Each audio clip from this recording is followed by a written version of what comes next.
2024 में सकट चौथ व्रत कब रखा जाएगा, शुभ मुहूर्त क्या क्या है। बहुत से लोग सकट चौथ को तिल चौथ या तिलकुट चौथ भी कहते हैं।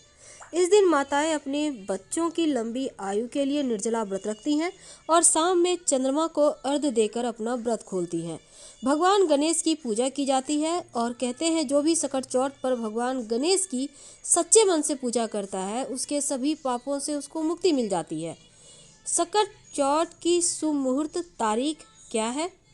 देखिए, इस बार 29 जनवरी 2024 सोमवार के दिन सकट चौथ का व्रत मनाया जाएगा और चंद्रोदय का समय रहेगा शाम 8:52।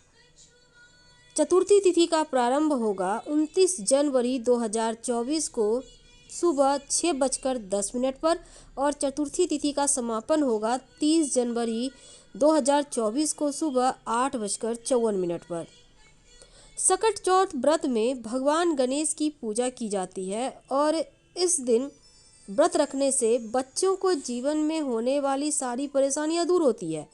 भगवान गणेश को इस दिन तिल, गुड़ और गन्ना का भोग चढ़ाया जाता है। गणेश जी के अलावा भगवान शिव, माँ पार्वती, चंद्रदेव और कार्तिकेय जी की भी पूजा की जाती है। नियम क्या है।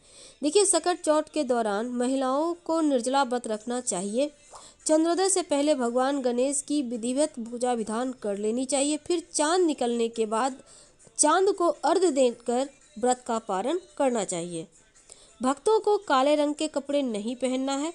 ध्यान रखें, चंद्रमा को अर्घ्य देते समय जल के छींटे आपके पैरों पर ना पड़े। इस दिन कथा सुनने का भी विधान है। पौराणिक कथाओं के अनुसार सकट चौथ के दिन भगवान गणेश के जीवन पर सबसे बड़ा संकट आया जो टल गया था, इसलिए इसका नाम सकट चौथ पड़ा। इसके पीछे एक कहानी है।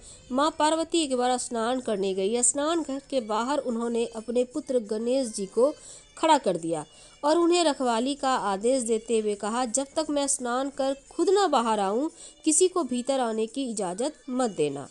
गणेश जी अपनी माँ की बात मानते हुए बाहर पहरा देने लगे। उसी समय भगवान शिव माँ पार्वती से मिलने आए, लेकिन गणेश भगवान ने उन्हें दरवाजे पर ही कुछ देर रुकने के लिए कहा। भगवान शिव ने इस बात से बेहद आहत और अपमानित महसूस किया। गुस्से में उन्होंने गणेश जी पर त्रिशूल का वार कर दिया, जिससे उनकी गर्दन दूर जा गिरी।